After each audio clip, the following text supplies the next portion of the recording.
இந்திய அரசியலமைப்பின் ஆர்டிகல் 194 என்ன சொல்கிறது என்பதை இப்போது எளிமையாக பார்க்கலாம்.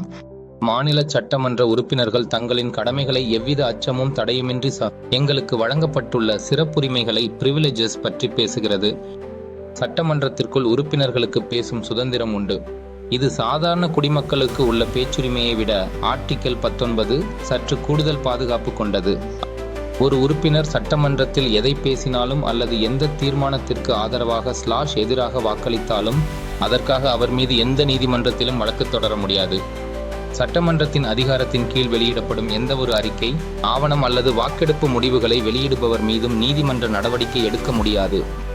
நாடாளுமன்ற உறுப்பினர்களுக்கு என்னென்ன சலுகைகள் வழங்கப்பட்டுள்ளதோ அதே போன்ற சலுகைகள் அவ்வப்போது சட்டங்கள் மூலம் மாநில சட்டமன்ற உறுப்பினர்களுக்கும் உறுதி செய்யப்படுகின்றன.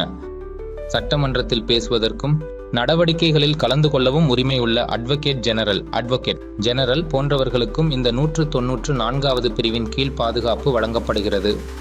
சுருக்கமாக சொன்னால், சட்டமன்ற உறுப்பினர்கள் மக்கள் நலனுக்காக சட்டமன்றத்தில் சுதந்திரமாக செயல்படுவதை இந்த பிரிவு உறுதி செய்கிறது.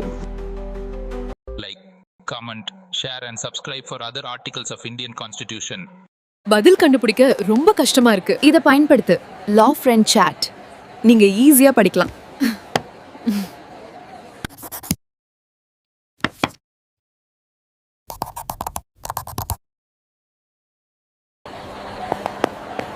சட்ட தேர்வுகளுக்கு படிக்க லா ஃப்ரெண்ட் சாட் பதிவிறக்குங்க. ஈஸி ஆயிடும். lawfriendchat.in